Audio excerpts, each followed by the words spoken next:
For next We'll year. wait. You get the power back right Sure there. that won't Right. be, yes, yeah, there, Exactly. something like that.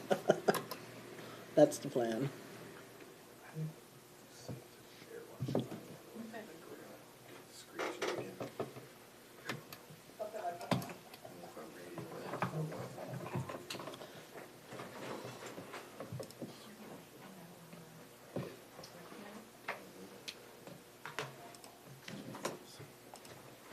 Okay, I'll call to order the special city council meeting for June 26, 2023. Everyone please rise for the pledge of allegiance. Pledge allegiance to the flag of the United States of America and to the republic for which it stands, one nation, under God, indivisible, with liberty and justice for all. Okay, roll call. Kevin Kadada. Here. Tim Root. Here. Cindy Fuhr. Here, And Scott Palau. Here. Okay, there's just one item on the agenda. They discuss the city's 2024 budget. Any additions, deletions, or corrections to the agenda? Will we approve the budget as presented? Motion by Councilman Kadada, second, second by Councilperson Fear. Any further discussion? All those in favor? Aye. Opposed? Motion carries. There's no minutes, no public hearings, presentation of citizens' petitions and comments. Comments limited to 2 minutes. Nothing on the consent agenda. There is no old business. On to new business, discuss the city's 2024 budget. Mr. Erickson. All right, thank you, Mayor and members of the council. This is the second meeting that's being held on the city's preliminary 2024 budget and property tax levy. Similar to the first meeting, discussion should focus on items such as the proposed levy, tax rate, wages, department requests. For this meeting, we're looking at administration, parks, and streets, facility needs, and short and long-term goals. Enclosed is an example of a property tax impact, property tax levy and impact, based off of discussion that was held at the first meeting, kind of somewhere between keeping the levy same and projecting that out with a 7% increase in values while keeping the tax rate the same. These assumptions are based on a 7% increase in valuations, which is pretty close to what the properties that we have been tracking over the X number of years are, the average of them are increasing. The results, just over $100,000 in additional levy funding. What this results in is a tax decrease of 82 cents to an increase of just under 170 per year for the residential properties that we track, and then between a decrease of $25 to an increase of 43 for the businesses that we track as well. It's anticipated that state funding will increase by just under 400,000. Of this, about half is one-time funding that is to be dedicated to public safety.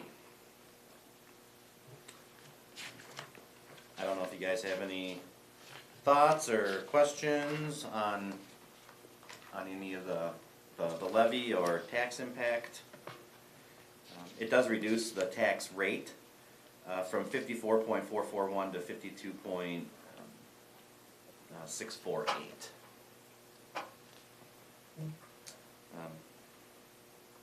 The lesser impacts are on the properties that have a lesser increase in value. Some of the homes that are projected a larger property tax increase are going in value $45, $50, $60,000 compared to the one with residential value with actual decrease of about $7,000. So even with a tax rate reduction, the value increases are so substantial that it results in a tax increase. Debt service, I went through and completed all the debt service expenses, projected assessments based off of, I guess, current information that we have today of who's paid. I should say, I guess, who hasn't paid off their assessment. We've had a couple this year that I subtracted from the equation. The next bond payments to be paid off are the 2012 A bonds in '28. The proposed debt service levy for '24 is $738,000, which is an increase of about $85,000 over this year. And similar to last year, or I suppose this year, I guess, what I'm recommending is that the fund balances, I projected them out to the end of this year. We haven't received, at least as of the May treasurer's report, any property tax levy. We didn't receive our settlement. We received 30% of the first half here this month in June. Made all of our, with the exception of 2 debt services, all of our principal payments, so it's just basically interest payments the rest of the year. So I projected out what the fund balance will be at the end of this year, and took that amount, divided it by the number of years remaining, so that we can start to draw down those fund balances, which are essentially prepaid assessments, which, if collected in future years, would offset a levy, the amount that's levied for those funds.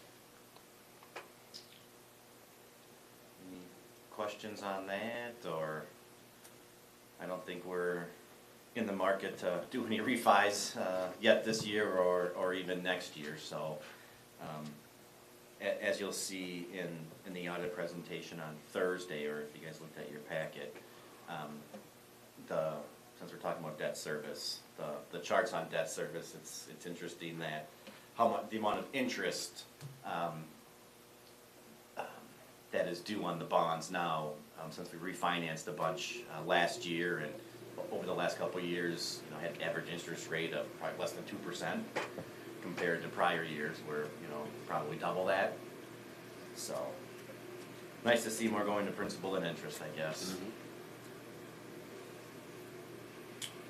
I guess the next one is HR. I guess we talked about this a little bit at the first budget meeting.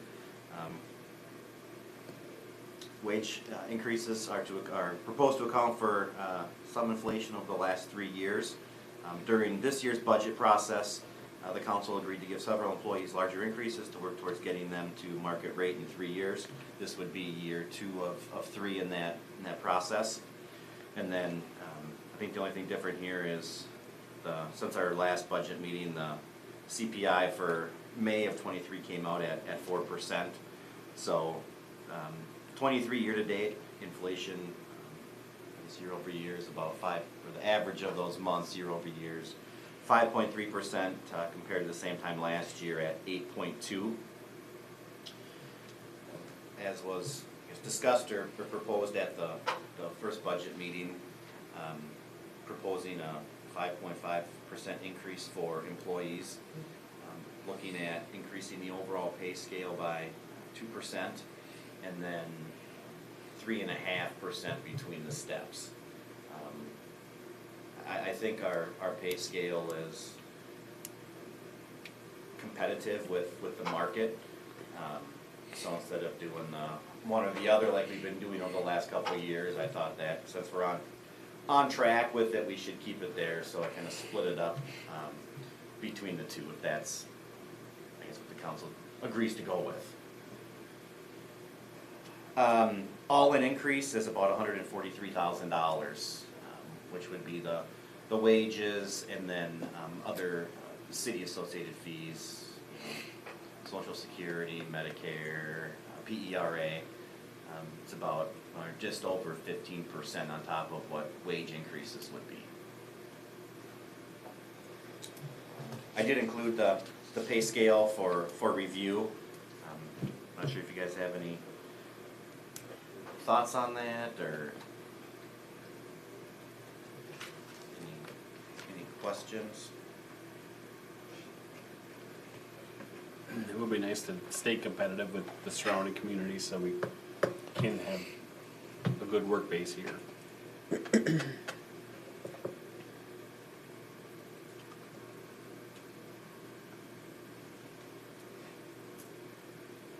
When we're on our 3rd year and last year of our making our rates more competitive for the certain employees, do we reevaluate again to see that we're in the market of where we should be, or what do we do with that? Yeah, I've got to see how the league is doing it this year, but every year during the budget process, I just pull, cities 4,000 to 6,000 in each position that we have and see where we are, metro and non-metro. So it's an annual kind of review. Okay.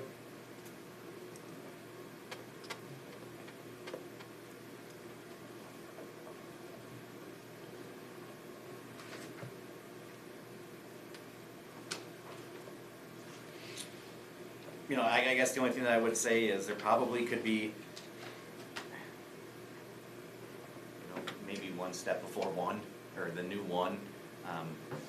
I know there's just a couple positions that, I guess, seeing other cities advertise for the same positions that we have are, $3, $4 an hour less than that $16 an hour, but, I don't know if it's worth it.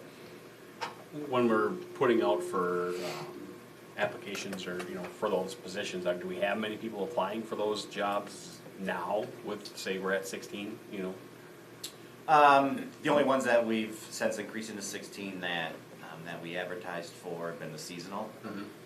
And we did receive substantially more high school age kids to apply this year. Yeah, the other ones haven't been advertised since then, so. Okay. But, that $16 an hour kind of is the new acceptable minimum wage. But Marguerite, have you had many applications for your position at the library? Right now I have 3. Okay, and that's at the 16 rate, right, Joel? If I'm thinking correctly? Yeah, $16.99. Okay. I believe.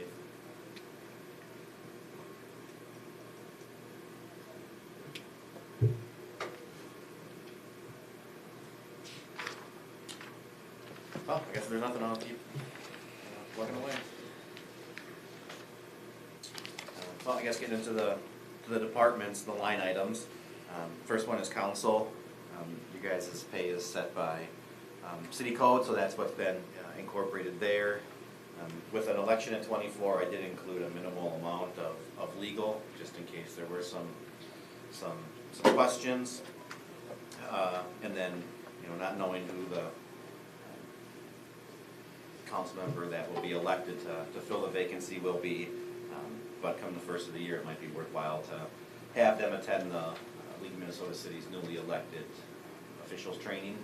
They typically have it annually in, end of January, February, something like that, in the cities. So, if someone gets elected without any experience, may be worthwhile or probably worthwhile to have them attend that.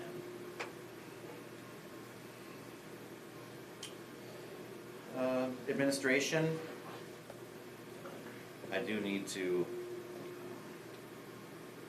talk to the staff, the current staff at City Hall, but looking at possibly recommending a part-timer for City Hall to help out with kind of day-to-day stuff. So I need to sit down with the current staff and see, what can we, what do you need assistance with or help on maybe kind of some of that minimal work that needs to get done. But as far as the other line items, civil defense, that's just our sirens, increase that to account for repairs. Professional services, they're consistent with prior years, just increased expenses. I've got my spreadsheet up, but mosquito control, financial reporting, any fees that we owe Rice County for truth in taxation or doing special assessments, things like that for the property tax statements. One thing that will be increasing, the audit for one, I'm anticipating that being increased, and that's actually on the 29th agenda to solicit RFPs from auditing firms for the next 3 years to conduct the city's year-end audit. Our website, we were with GovOffice, they were bought out by Catalyst, and then about a month ago, we had a Zoom meeting with them. They are ending providing service on the current platform that we have, and they're going to more of a responsive, mobile-friendly format or program. So with that comes annual fees, a setup fee. One thing that we don't have is some type of notification system, like Rice County, Red Alert, or whatever it is. They use Civic Plus in their notification system. There's other just standalone companies that provide that, so we've actually had a couple of meetings with them. But, I mean, we're probably looking at, you know, what we've seen from quotes range anywhere from $10,000 to $15,000.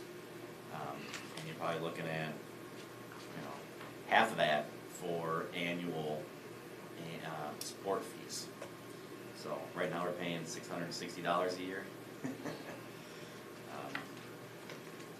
Could it be maybe more responsive? Yeah, but You have to change all your emails and all that kind of stuff to them? no, we have those under the domain Lonsdale MN. So those would stay the same.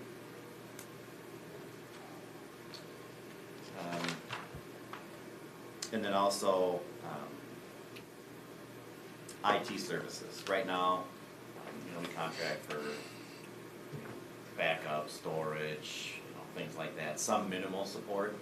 I was provided notice a couple weeks ago that we're currently with Tech Support of Minnesota that they're no longer servicing clients like us that are, you know, kind of a T&M or, you know, on-call type of thing.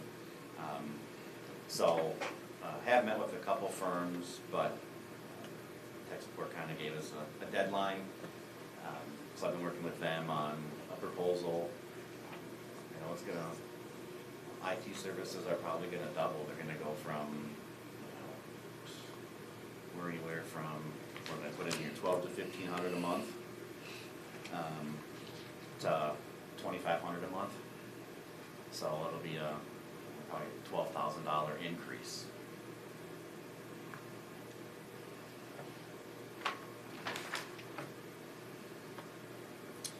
We also have an election, well, actually I have 3 elections next year. The presidential nominating primary, P&P, the regular state primary in August, and then the general election in November. So all the judges will have to get trained, and we'll have, you know, free rentals of the Civic Center, and then whatever our share of the ballot costs are. And we just pay proportionate to how many inches we have on, or column inches on the ballot, so. Any questions on that? I mean, really not anticipating a whole lot of changes. Got enough for donuts? What's that? You got enough in there for donuts or lunch? Oh, Seems to be a big issue. oh, for the elections? Yeah. Provide meals. You know, then we'll have to, maybe even through the next year, look at this north wall here and what's going on there. If you look at your lead, you can see it's starting to bow in and crack there. So we're gonna have to figure out something with that, probably sooner than later. You want to at least tie it or not?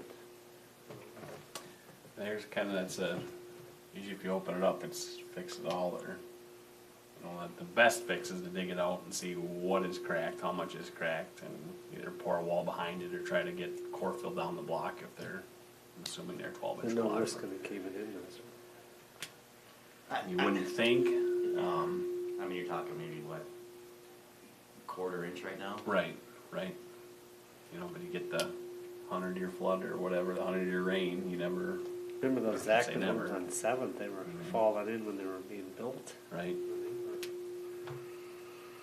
That was quite an adventure back in the day.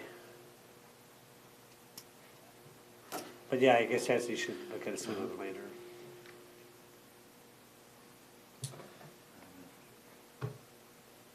Any questions on any of those items?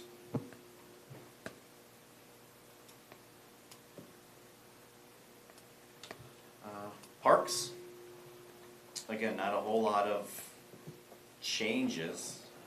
Repairs and maintenance, that's just for general items and field paint, landscaping, general items and flowers. Again, professional services, kind of the typical things, compost grinding and removal, emerald ash borer, diseased tree removal, and just copy or IT, clothing. Rentals would be the porta potties, which we locked into a 3-year agreement, so we know what those fees are.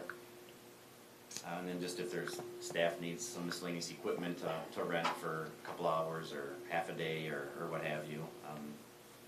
Funds are included for those. Motor vehicles, staff is proposing the purchase of a new 3/4 ton crew cab to replace the 04 F-250. I think the thing drives on the road like this and it's starting to get pretty rusted out, so. We've had that for 20 years, pretty close to 20 years, so. Park equipment, looking at getting some new picnic tables and benches. Bike trails, this year we budgeted a total of 400, but I think we ended up, based off the bids and associated costs, a little over 200 for trails this year. Just for a plug number so far, we put in 150,000 to replace the trails or sections near the school, Bluff Heights Drive and Ash Street. And those will just be the trails that on the trail maintenance map from 01 are red. So that will alleviate all the red. So all our trails will be, I guess, classified as fair to good. Grants, we're the pay agent for the Snow Wizards to receive their DNR grant. Don't have the paperwork for next year, but we received just over $5,300 this year in grant funding, or will have. So that's what I've used for that. It's whatever the city receives, it all goes out, so. Summer rec, we've been partnering with TCU here at the elementary school for the past probably 4 or 5 years now. Kids ages 5 to 11. They play games, they do arts and crafts, they go on field trips, so regional nature centers, the pool, things like that. There's probably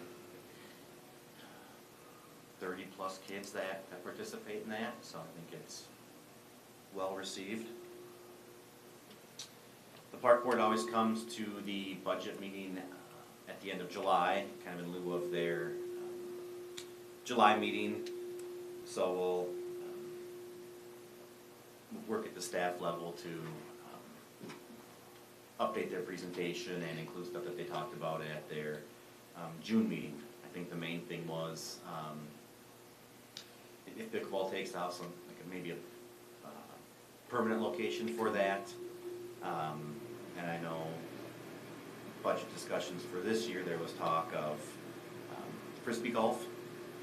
So the park board wants to look at getting that project started as well. So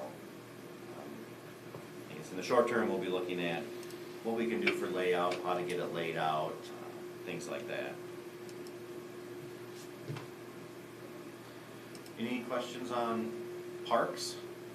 Last meeting, Steve Safety had brought up the 3R landmark. Would that fall under parks or just general or?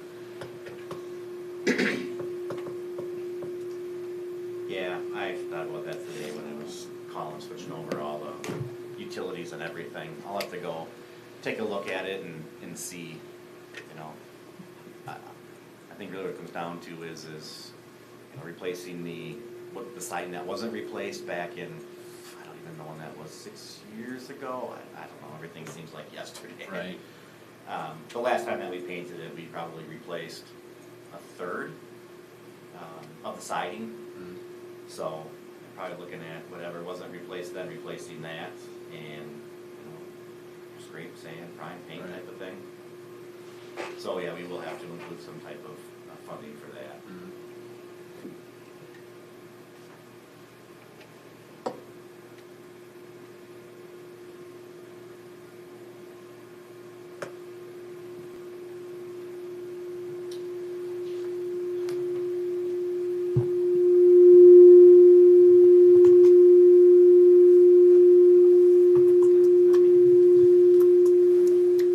All right, any more questions on parks? Streets, I guess I didn't include revenue for the previous two departments. Reason I did for parks, or excuse me, streets, is because we are anticipated receiving some street maintenance aid, about $78,000. That we'll use to offset the property tax levy and be put towards some of the proposed expenses that we'll talk about now. You know, repairs and maintenance continues to increase. You know, things break down, things are getting old. It's just costing more to repair and replace equipment. The big ticket item in streets is street maintenance supplies. That's where we account for mill and overlays, crack fills, catch basin repairs, crosswalk painting, sidewalks, patches. I know Public Works Director has been meeting with and doing research on alternatives to seal coating. One of the products that's available is GSB 88 sealant. It's kind of the new crack fill, or I'm sorry, the new seal coat. It's putting the oil down, less the rock. Proposing $120,000 for that, and that would essentially be the Area 5 reconstruction projects, kind of everything south of 19 and east of Main Street in lieu of seal coating. The Willow Creek Heights subdivision, we did include a map, what we're proposing, but we're looking at like a slurry seal for that, to kind of fill in some of those areas where the seal coat has come off and maybe removed, you know, the top quarter inch or so of the blacktop. So we get that filled in and brought back to a, I guess, as level as can be surface. And then just the annual crack fill, catch basin repair, crosswalk painting, sidewalk repairs, and then patching.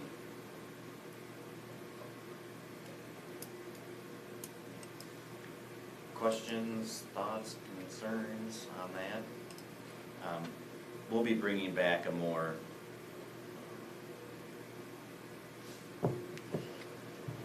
up-to-date cost estimate or proposal, and really just identifying the streets that we want to get done. I think when the vendor came here, they just did everything and said, here's what the cost for everything would be, and that's not in the budget, so we've got to, you know, identify the streets and get a price on just those streets.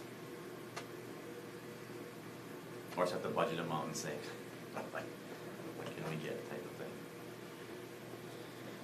Engineering is just general surveying and data link updates.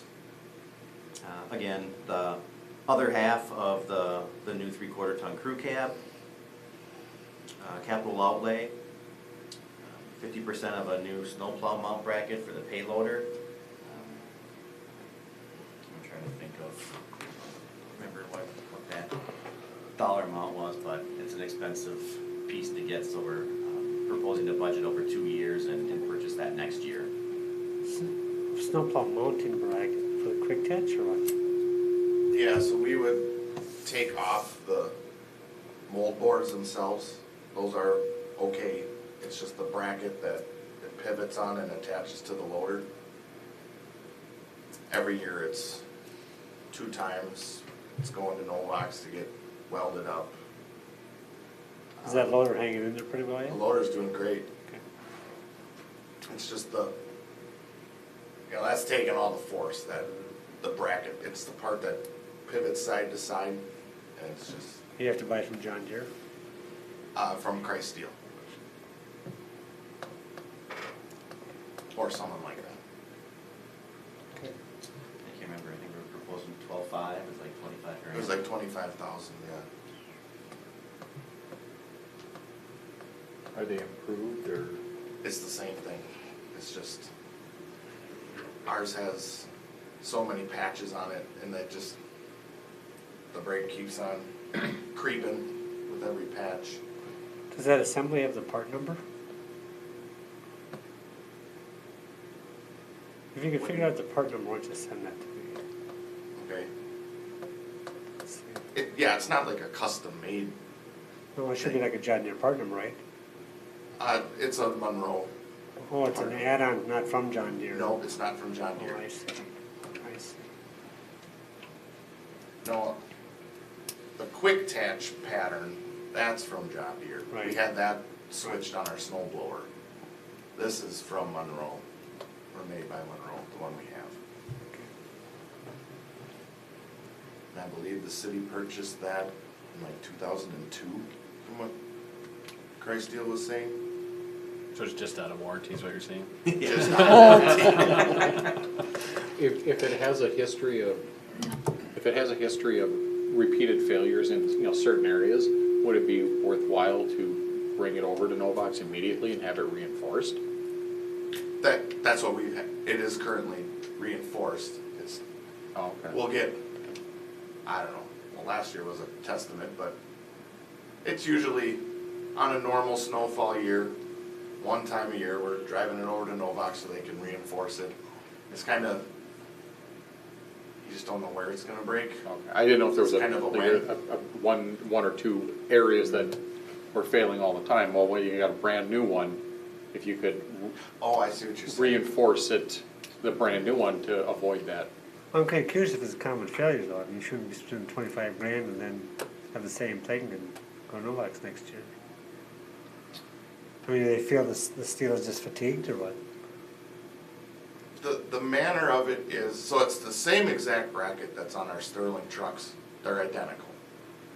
I just think what happens with that load, with the loader and the way that it's plowing, it's not like mounted to the truck and it's up and down and that's it. That loader, Do you have shoes on the plow? yep, it's all the same setup. It's, that one's kind of doing all the things that the trucks don't do, and it's all winging back and pushing piles back, just kind of gets stressed in ways that you don't stress on the trucks. Just Still, for- it shouldn't break though, but, I don't know. We'll see. It's, ever since I've worked here, it's always kind of been more and more and more and more. The guys from Monroe kind of looked at us like we've gotten our money's, but we can't believe this one is this old. I don't really think it's that old, it doesn't look old. Right. Well, and you only use it X number of months in a Half the year year. anyway. Right? I mean, I'm just thinking, a cat grader's different, but there's ballers and all that, they never break. I don't know, it must be one of the things inherent to mineral bracket or something. Yeah, I think Very much of a shelving snow puts a lot of pressure on it. The trucks can push back, but Yeah, we're only pushing back this far where that loader can yeah, really push it back. I'm sure. Okay, it is what it is.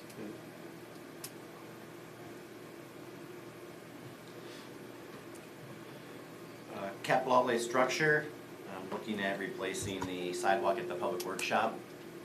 There's some settlements and trip hazards that need to get fixed there, so.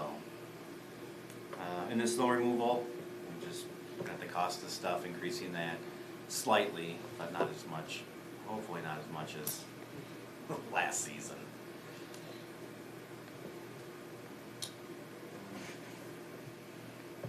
Any questions on streets?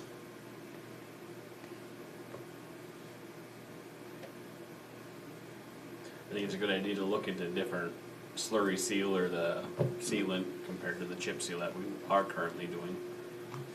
Seems to be issues with that. Yeah, they really, are waiving this GSB 88 for preserving the longevity of the streets without the mess in people's yards. And I really think that would be a success. I know Shabani emailed me today of another product that's kind of the Coke to the Pepsi of these products, and both have great reviews. And the slurry seal is just fills it in, and then you seal the whole street. Kind of a candy coating. It's a good idea. Okay. Do we know some places that have used it? I just talked to the Farner rep today, and I can go to Shakopee and look if he wants. You'll see what this slurry seal, it's, from what it's described as, is it's a similar product to what we did to the trails 10 years ago or whatever. But it's a little beefier version. It gets harder. We can fill in all those low areas first, and then the whole street is coated over the top to make it smooth. And black, freshen it up. Is there a timeline that, residents have to stay off it? Just a few hours, so I kinda hammered that down with him today. You're not putting any rock down, what do our residents have to do? They have a pretty successful system. They come in after the morning commute, and then by the time people are coming home, it's ready to go. There is a notification that should be sent to notify residents, hey, you're gonna have to hold off of it for a day, but they come in, they put the signage up, they close the roads down, they do it. He said on a bright sunny day, this GSB 88 oil, he said, if we're doing a long street, sometimes by the time we get back to the other end, it's ready to go. So. This one, I think. Yeah, it is kind of a newer, well, maybe in the last 10 years. They're pavement rejuvenator products, and a lot of cities, like you mentioned, have been having issues with the chip seal and just the acceleration of just deterioration of that top layer of pavement.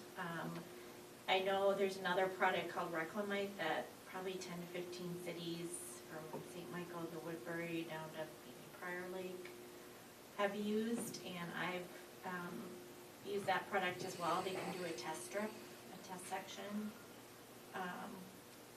and then you can wait a year to see what it looks like. But there's a couple other products out there as well. I think it's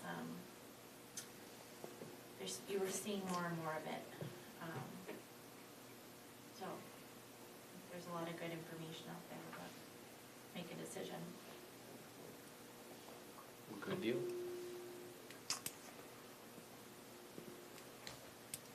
Then the rest of the information is just from the prior meetings, capital improvement plan. We've incorporated some of that into or not the actual plan itself, but items that, repairs and maintenance, and, looking at the feasibility being done on the potential 24 project across the street, across Highway 19, 4th, 5th, northeast. And none of the shorter long-term goals have changed since our last meeting, so. If you guys have any thoughts or concerns, questions, information for the next budget meeting.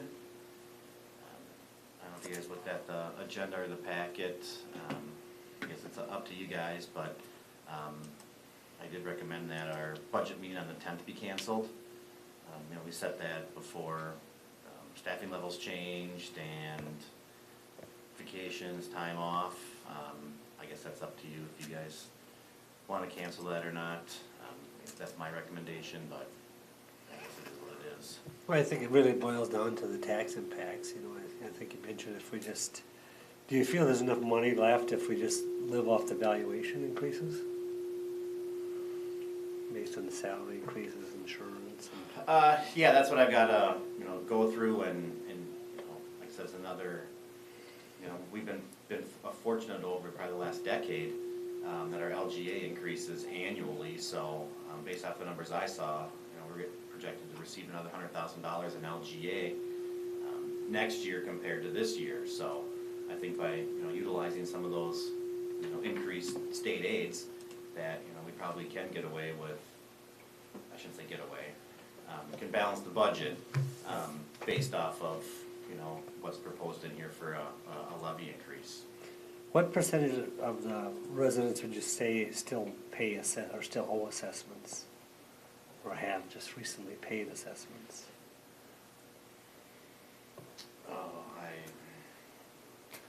mean, we're probably 1,600 households and 300, less than a quarter. So 25% of the population is still paying, Mhm. which is probably enough. The next street project, those tax impacts wouldn't be till next year, all right? Correct, that would go, let's see, 24, be 25 would be the first year that they would pay an assessment.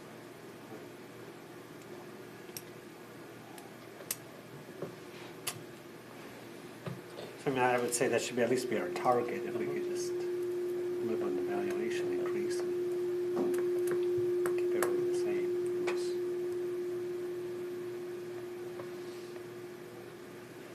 I think that's a good goal. So call us when you have that accomplished. We'll reconvene. We'll reconvene. 20 minutes or 30 or what? Yeah, I think that's.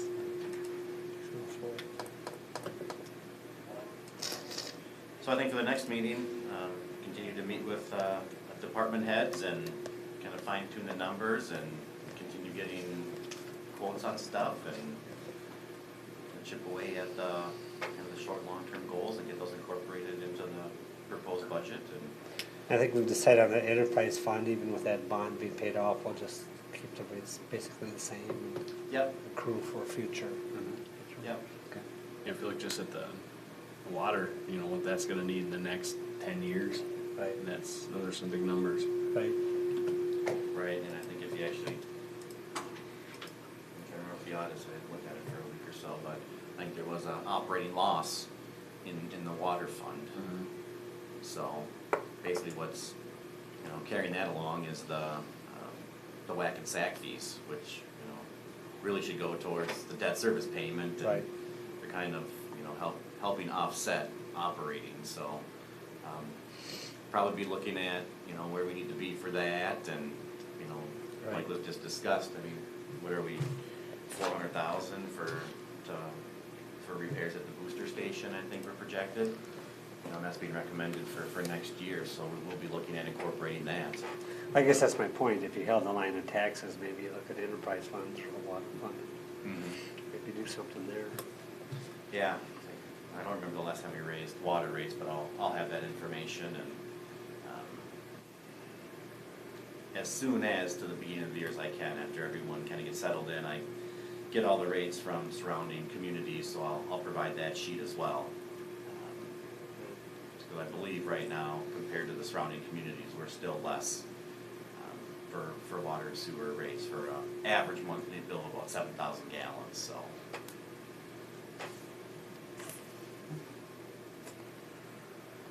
Okay, Besides tax impact, water rates, anything else specific you guys want to see for the next budget meeting? We have on here for, parks capital outlays, the DRS lights. Do we wanna contact like a Muska or somebody and just get just a raw number? Yep, I have contacted Okay, Musco. good. To come down and look at the site. Yep. There's some challenges there that might cause some installation Yep. concerns. I definitely think you need a partner though, I think the DRS has got. Yes, has for gotta sure. step up. Some fundraising. Yeah, that has to happen. Yep. Or if Right. look at those how have other places done it? Yep. You know, Fundraising. we're not reinventing the wheel here, Right. so someone knows how to do this. I drove past St. Patrick's Park today, that's just remarkable. Mhm. I mean, oh my gosh, for a tavern and a church. Right. I mean, They love their baseball there. Yes, Yep. yeah.